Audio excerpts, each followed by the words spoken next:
अभी नोटिस दिया पीडब्ल्यूडी ने? हाँ, कभी नहीं दिए नोटिस। हम लोग इतने गरीब हैं कि घर अपना पलस्तर भी नहीं करा रहे हैं, ऐसे बना है। अब हम क्या करेंगे, गरीब आदमी है, हमारे पास दाम ही तो नहीं, कहा था बुलडोजर गिरेगा तो पैसा लेगा। तो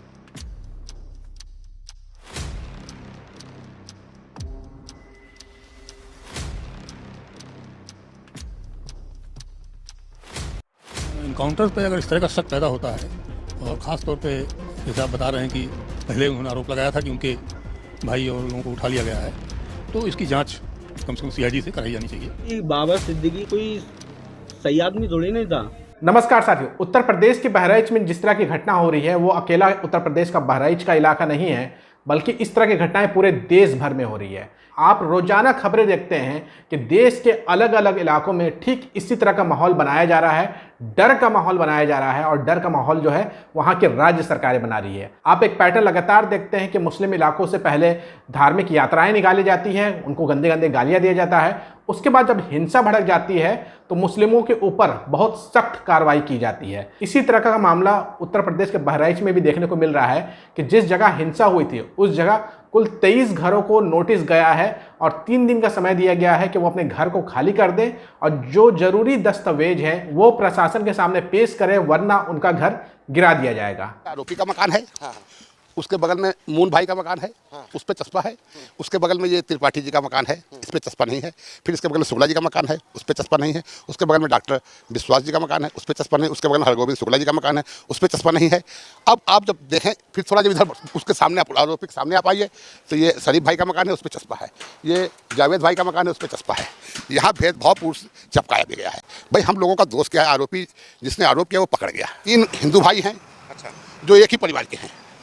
एक पिता के 3 बेटे, एक पिता के 3 बेटे, एक ही मकान है, उसमें तीन लोग रहते थे। तो उन तीनों भाइयों को चस्पा किया गया है। और हमारा यही है कि माना विरोधी अब्दुल हमीद है, तो अब्दुल हमीद के जस्ट पश्चिम लोग ले रहे हैं, तो हम हिंदू लोग 3 पर रहे, तो क्या पूरा उधर विरोधी कोई नहीं था क्या? उनके मतलब उधरों तो हो सकता था 2 4 5 घर ले लेते तो हमका सवार हो जाता। मतलब अब्दुल हमीद के उस तरफ नहीं लिया, नहीं लिया है, उस तरफ कोई किसी का मकान नहीं लिया भाई। उसके जस्ट बगल में पश्चिम में और ले रहे हैं, तो हमको सोचे कि 2 4 घर आगे से और ले लेते तो हमको सवार हो जाता कि हाँ और पार ले रहे हैं, रोड चौड़ी कर रहे हैं। ये तो हिंदू के लिए जो है गलत कह रहे हैं। अब क्या करेंगे आप लोग? अब हम क्या करेंगे, गरीब आदमी है, हमारे पास दाम ही तो नहीं, कहा था बुलडोजर तुरेगा तो पैसा लेगा, तो वो भी दाम तो नहीं, जो बुलडोजर तुराई दाम दे देंगे गरीब आदमी। खाली कर रहा है, खाली भी 3 दिन नहीं कर पाएंगे, 3 दिन का डेट दिए हैं। 8 दिन बीत ही गया, कल शाम के चपकाए हैं, जो कल रात में वही 7 बजे चपकाए हैं, तो कल का दिन माना जाएगा, आज और कल तो बुलडोजर चल जाएगा। तो नोटिस नहीं दिया गया कभी? पता नहीं, कभी नहीं नोटिस मिला। हम लोग इतने गरीब हैं कि घर अपना पलस्तर भी नहीं करा रहे हैं, ऐसे बना है। 3 बच्चे हैं, 1 लड़की 2 लड़की, कोई मिल पढ़ा रहे हैं, मजदूरी जैसे दुकान खोल के, कोई मिल के अपना पैसा भी नहीं जो टूट जाएगा, जो हम बनवा लेंगे। फिर ये नोटिस जो दिया गया है इसमें आरोपी अब्दुल हमीद का घर भी शामिल है, और आप सब जानते हैं कि आरोपी अब्दुल हमीद जो है वो पुलिस की गिरफ्त में है। उनके 2 बेटों को एनकाउंटर करके घायल कर दिया गया है। घर में केवल महिलाएं हैं और उस हालात में कहा जा रहा है कि वो अपने घर के दस्तावेज लेकर के प्रशासन को सौंपे, वरना उनका घर जो है 3 दिन के अंदर गिरा दिया जाएगा। एक मकान को बनने में साल भर, 2 साल, 5 साल का वक्त लगता है, लेकिन घर को बुलडोज करने से बचाने के लिए केवल 3 दिन का समय दिया जा रहा है। अगर 3 दिन के अंदर बहराइच के लोग दस्तावेज नहीं सौंप पाते हैं तो उनका घर को गिरा दिया जाएगा। एक तरफ सुप्रीम कोर्ट ने बुलडोजर जस्टिस यानी कि बुलडोजर के इंसाफ के ऊपर रोक लगाई हुई है, लेकिन उत्तर प्रदेश से जो तस्वीरें सामने निकल कर आ रही है उसके मुताबिक तो सुप्रीम कोर्ट को साफ साफ चैलेंज किया जा रहा है कि आप लाख बुलडोजर की कार्रवाई के ऊपर रोक लगा दें, हम तो अपनी मनमानी करके रहेंगे। जैसा कि आप सब जानते हैं, बार बार बताने की जरूरत नहीं है, बहराइच के अंदर एक घर के पास भीड़ इकट्ठा हो जाती है, लाउड स्पीकर पर भड़काऊ गाने बज रहे थे, और एक लड़का जिसका नाम राम गोपाल मिश्रा है वो एक छत पर चढ़ जाता है जहां पर इस्लामिक झंडा लगा हुआ था, उसे गिरा करके भगवा झंडा लगा देता है। उसके बाद गोदी मीडिया का टीआरपी का खेल शुरू हो जाता है और जम करके वो नफरत और झूठी खबरें फैलाता है और कोशिश करता है कि पूरे देश में दंगा हो जाए। गोदी मीडिया या नफरती मीडिया बोलिए, वो इस हद तक नीचे गिर गया था कि वो ये खबरें फैलाता है कि उसके अंगुलियों के नाखून तक खींच लिए गए थे। लेकिन जब खुलासा हुआ तो साफ हो गया कि जिस तरह की बातें गोदी मीडिया फैला रही है वैसे अब कुछ भी नहीं हुआ है। गोपाल मिश्रा की मौत जरूर हुई है, लेकिन जिस तरह की बातें गोदी मीडिया कह रहा था कि करंट लगा के मारा गया है, उसके आंख के पास धारदार हथियार से वार किया गया है, कई बार वार किया गया है, कई गोलियां मारी गई है, वो सारी बात बकवास निकली। बहराइच में अब ये कहा जा रहा है कि वहां जिन लोगों को नोटिस मिले हैं उनका घर जो है अवैध अतिक्रमण पे बना है या फिर उनके घर जो है वो सही नियमावली के तहत नहीं बने हैं। लेकिन सवाल इसी में उठता है कि आज से पहले जब तक ये हिंसा नहीं हुई थी तब से लेकर के पहले तक प्रशासन क्या सोया हुआ था? तब क्या वो घर वैध थे जो अब तक बने हुए थे, या फिर किसी जगह में हिंसा होता है, आरोप मुसलमानों पे लगता है और उसके बाद अचानक से पूरा का पूरा इलाका और जिन जिन लोगों के ऊपर खास तौर से आरोप लगता है उनका घर अवैध हो जाता है? तुरंत ये जांच पड़ताल करना शुरू कर दी जाती है कि उनका घर जो है प्लानिंग के हिसाब से बना है कि नहीं बना है, उनके घर का नक्शा पास है या नहीं पास है, और उसके बाद तुरंत ये कहा जाता है कि उनका घर जो है अवैध है, इसलिए उनके ऊपर बुलडोजर की कार्रवाई होगी।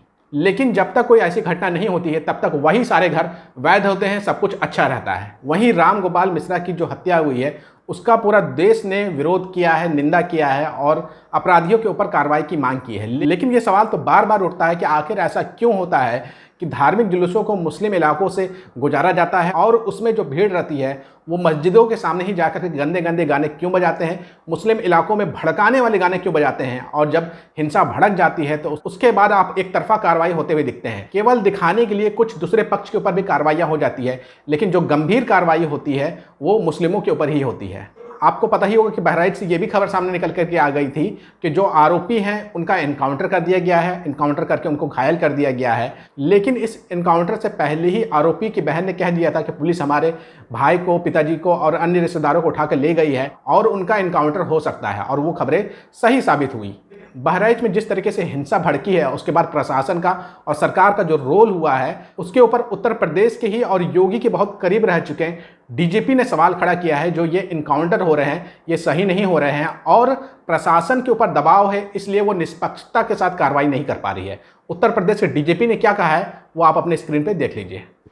इनकाउंटर पे अगर इस तरह का शक पैदा होता है, और ख़ास तौर पे जैसे आप बता रहे हैं कि पहले उन्होंने आरोप लगाया था कि उनके भाई और लोगों को उठा लिया गया है, तो इसकी जांच कम से कम सीआईडी से कराई जानी चाहिए।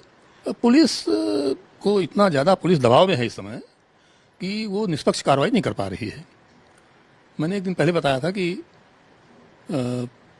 तमाम जगह कांवड़ियों ने कांवड़ यात्रा के दौरान तोड़फोड़ किया, आगजनी किया, कोई कार्रवाई नहीं की जाती उन सब केसों में। अभी अखबार में मैंने पढ़ा कल परसों कौशाम्बी में इसी तरह से जुलूस निकाल रहे थे लोग और उसमें मुसलमानों के घरों पे रंग वगैरह डाला, उसका वीडियो कोई बना रहा था मुसलमान लड़का, उसका मोबाइल छीन लिया इन लोगों ने, उस पर झगड़ा हो गया।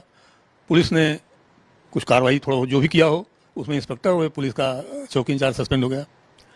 तो अगर कोई भी पुलिस कार्रवाई करती है तो सस्पेंड हो जाएंगे, नहीं कार्रवाई करती है तो बहराइच जैसे कांड हो जाएंगे। तो पुलिस क्या करे क्या न करे, ये बड़ा एक अजीब सा माहौल हो गया है। इस पर सरकार को गंभीरता से चिंतन करना चाहिए। जो दंगा वहाँ हुआ है, ये लोग वहाँ नीचे से खड़े होकर लोग उकसा रहे थे, उनके यहाँ शोरूम पे लूट का प्रयास हो रहा था, घर पे चढ़ करके झंडा तोड़ दिया, झंडा तोड़ उखाड़ लिया, रेलिंग तोड़ दिया।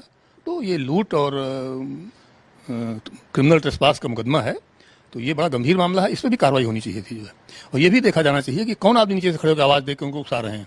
ये वीडियो सार्वजनिक रूप से चल रहे हैं, तो ये भी जांच में देखा जाना चाहिए। इसीलिए मैं कहना हूँ कि इसकी जांच सीआईडी से कराई जानी चाहिए, क्योंकि स्थानीय पुलिस अब इसमें पार्टी बन चुकी है, वो ठीक से इम्पार्शियल तफ्तीश नहीं कर सकती इसमें। तो अभी आपने जिन पूर्व डीजीपी को सुना उनका नाम सुलखान सिंह है और ये योगी जी के बहुत करीब माने जाते थे। लेकिन जिस तरीके से बहराइच की हिंसा के बाद प्रशासन का रवैया है उस पर ये कड़े सवाल खड़े कर रहे हैं, और सवाल इसलिए भी खड़ा कर रहे हैं कि ये साफ साफ देख रहे हैं कि प्रशासन जो है अपना सही तरीके से कार्य नहीं कर रहा है, निष्पक्षता के साथ कार्य नहीं कर रहा है। ये बात मैं नहीं बोल रहा हूँ, उत्तर प्रदेश के पूर्व डीजीपी रह चुके और योगी जी के करीबी रह चुके सुलखान सिंह बोल रहे हैं। वहीं महाराष्ट्र से कल एक हैरत अंगेज खबर सामने आई, जहां पर एक शूटर यानी कि जिसने अपराध कर लिया है और खूनी है उसका इंटरव्यू लिया गया है। आपने इस घटना से पहले कभी नहीं देखा होगा कि अपराधी को बाकायदा बैठाया जाता है और वो प्रेस कॉन्फ्रेंस करता है और वो बताता है कि मैंने अगले व्यक्ति को क्यों मारा है। ये वही अपराधी है जिसने बाबा सिद्दीकी के ऊपर हमला किया था, गोली मार के उसकी हत्या कर दी थी, और अब ये कह रहा है कि बाबा सिद्दीकी दूध के धुले आदमी नहीं थे, वो कई तरह का गलत कार्य करते थे। अगर मान भी लिया जाए कि बाबा सिद्दीकी कुछ गलत कार्य करते थे, तो इस आरोपी को किसने अधिकार दे दिया कि वो किसी की हत्या कर दे? ये सवाल पूछने की हिम्मत वहां पर मौजूद गोदी मीडिया में नहीं थी, क्योंकि आप सब जानते हैं ये सरकार का स्पॉन्सर्ड कार्यक्रम था और ये आरोपी का इंटरव्यू इसलिए दिखाया गया ताकि महाराष्ट्र में इसका राजनीतिक फायदा लिया जा सके। इसलिए आप देख रहे होंगे लगातार सोशल मीडिया पे बहुत सारे नफरती और संघी सोच के लोग अपराधी का महिमा मंडन करते हुए दिख रहे हैं। हालांकि संघियों की पुरानी आदत रही है कि वो अपराधियों का और खूनी हत्यारों का महिमा मंडन करती है। आप सब जानते हैं कि गोडसे जैसे आतंकवादी को सपोर्ट करने वाले भी हमारे देश में कुछ लोग हैं, और वो किस विचारधारा से जुड़े हुए हैं वो मुझे बताने की ज़रूरत नहीं है, क्योंकि गोडसे भी भारत इतिहास का सबसे पहला आतंकवादी था जिसने महात्मा गांधी का हत्या किया। उस हत्या के आरोपी उस आतंकवादी को भी कुछ लोग अपना बाप बनाए घूमते फिरते रहते हैं। तो इसी बात से आप समझ सकते हैं कि हमारे देश में क्या चल रहा है। किसी एक राज्य में इस तरह की घटना नहीं हो रही है। अगर हम उत्तर प्रदेश को पकड़ेंगे तो महाराष्ट्र से खबर आ जाएगी, अगर हम महाराष्ट्र को पकड़ेंगे तो असम से खबर आ जाएगी। हर वो राज्य से ज़्यादा इस तरह की खबरें सामने आ रही है जहाँ पर भाजपा की सरकार है। आप कैसे देखते हैं तमाम घटनाक्रम को कमेंट करके अपनी राय ज़रूर दीजिएगा और इस वीडियो को ज़्यादा से ज़्यादा शेयर करिएगा।